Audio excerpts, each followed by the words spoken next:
Malik wanted to believe her. He really did. But weekends told a different story.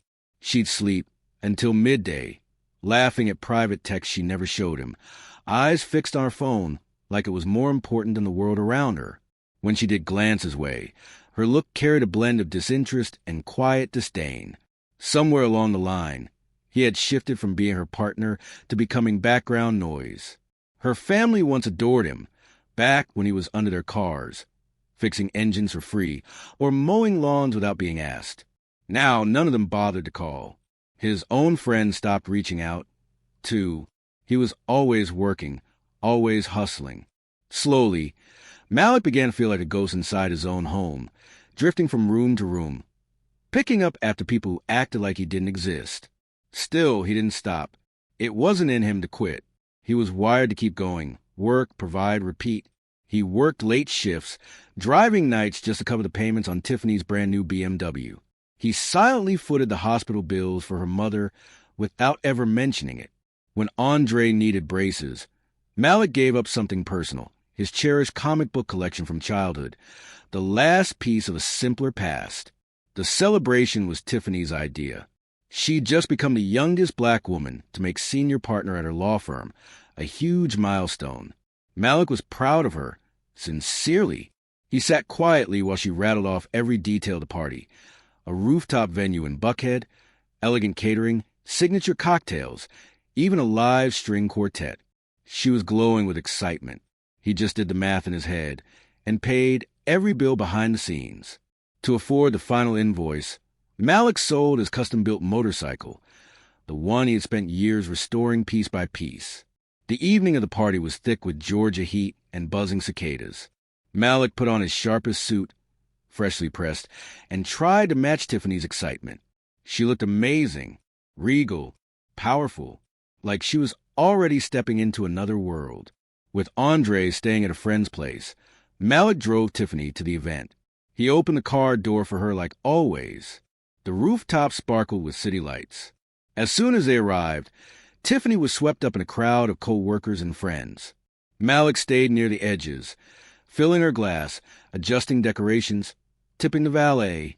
He was used to being in the background, but tonight, that distance burned a little more than usual. Midway through the evening, a group of Tiffany's colleagues gathered in a circle. She motioned Malik over. He stepped forward, thinking she'd finally introduce him. Instead, she flicked her hand dismissively and said, "Oh, that's just my driver." The group burst into laughter. No one corrected her. No one looked uncomfortable. Malik stood there, stunned, his smile faltering as the group turned back to their conversation like he wasn't even there. His ears rang. Quietly, he made his way to the bar and ordered a glass of water. From a distance, he watched Tiffany laughing and holding court, completely in her element. What hurt wasn't just what she said. It was how easily she discarded him, like the past 10 years of love, struggle, and sacrifice had meant nothing. He drank his water, said nothing, and slipped out, drove home alone. Tiffany didn't come home that night. The next morning, she sent a text, crashing with the girls. Don't wait up. No apology. No explanation. Malik lay awake, staring at the ceiling, thinking about how she used to reach for his hand in the dark. In the days that followed, something inside him cracked and healed all at once. Tiffany moved into the guest room, saying she needed space to clear her head. She rarely spoke to him now, unless she needed something. Money, a ride, help with errands. Her family had completely cut him off. And Andre, he had started copying her attitude, rolling his eyes when Malik asked about school, barely engaging. Sometimes he'd snap, "Why don't you do something real for once?" Even neighbors he once helped turn cold. No more waves. No more asking for help with their cars. It was like he'd become contagious. Malik didn't argue. He didn't push. He just kept showing up, driving, paying bills, being there for a family that barely acknowledged him anymore. But late at night, his thoughts started to shift. Not toward revenge, at least not yet, but toward escape, a new beginning. He thought about his mother, how she always had a plan B, how she never let life pin her down. So Malik started researching. veterans programs, small business grants, startup resources. He dove into articles about restoring classic cars and running an auto shop in Atlanta. Eventually, he came across a mentorship initiative for veterans run by a local entrepreneur. On a whim, he applied, and to his surprise, he got in. He didn't tell Tiffany. He attended sessions during lunch breaks, late nights, whenever he could slip away. He soaked up every word, took pages of notes, built a vision in his mind. He picked up extra driving shifts and quietly stashed away every extra dollar. He sold his life insurance policy, cashed out his last savings account, even pawned his gold watch. Each week, more money went into a private bank account, one she didn't know existed. Then he found it, a rundown garage on the west side of Atlanta. Brick walls, cracked windows, stained floors. Most people would have seen a dump. Malik saw potential. Using his savings and a small loan from the Veterans Program, he signed a lease. It wasn't much, but it was his. He named his new garage Iron Legacy Customs, a tribute to his roots, to Detroit, and to every scar life had etched into him. It was also for his mother, who taught him grit and grace. For months, Malik pushed himself to the edge, juggling driving gigs by night and building his shop by day. He did it all, repairing, learning, networking, even managing social media to get the word out. Business was slow at first, but slowly, word started to spread. Clients noticed his honesty. No shortcuts, no scams. Just solid craftsmanship and respect. He worked on vintage beauties, a 67 Impala, a 72 Bronco, and even an old-school Cadillac that once belonged to a retired Falcons player. His name traveled quietly, passed from one satisfied customer to the next. No headlines, no hype, just steady momentum. By year's end, Malik had a growing wait list. He hired 2 more mechanics, both fellow veterans, and the garage turned its first real profit. Then it became stable. Then it became his refuge. He stopped working late. Then, slowly, he stopped coming home altogether. Tiffany didn't seem to notice. Her life was a whirlwind. Career events, social mixers, networking parties. Always on the move. Andre had started high school, and with that came more distance. He barely spoke to Malik. But this time, Malik didn't take it to heart. He'd grown used to the silence. And now, it no longer hurt. He was finally building something for himself. One evening, drained but proud, Malik came home to find Tiffany standing in the kitchen, arms crossed and attitude sharp. "Where have you been?" she snapped.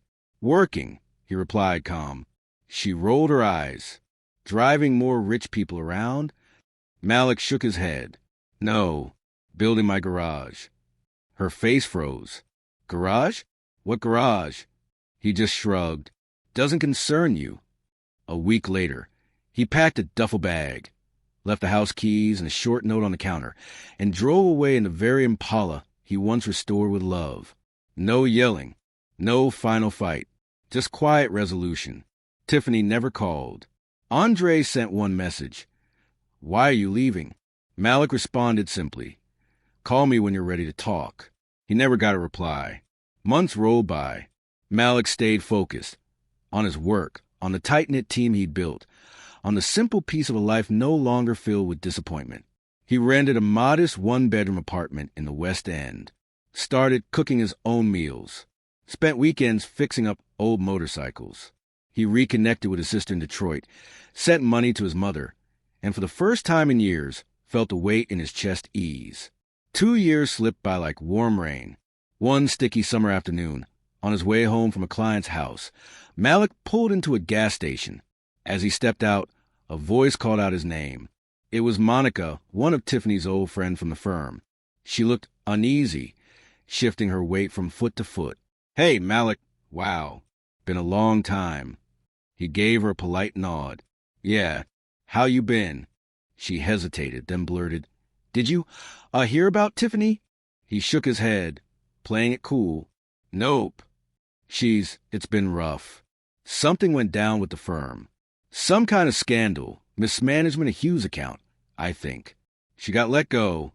She's living out in College Park now. Lost a condo. Her boyfriend bounced too." Monica gave a weak smile, biting her lip. Anyway, take care, Malik. He watched her walk away. His chest beat heavy, but not with pride and not with revenge. Just peace. A few days later, he was leaving Kroger, loading groceries into his trunk, when he saw her. Tiffany. She looked older, drained, her curls pulled back, her heels scuffed, struggling with grocery bags, purse slipping from her shoulder. There was defeat etched deep into her expression. She spotted him. Recognition sparked in her eyes. For a split second, it looked like she might call out. Malik didn't say a word. He gave a calm nod, slid into the driver's seat of his Impala, and drove off, slow, steady. He didn't glance back. That night, Malik sat on the balcony of his apartment, a cold beer in hand, watching the sun dip below the Atlanta skyline. He had no wife, no big parties, no son waiting at the door, but he had something better: peace, a thriving business, a quiet life, self-respect that couldn't be taken, and dignity that never needed defending. He had never raised his voice. He had never taken revenge. He simply took his pain and turned it into purpose.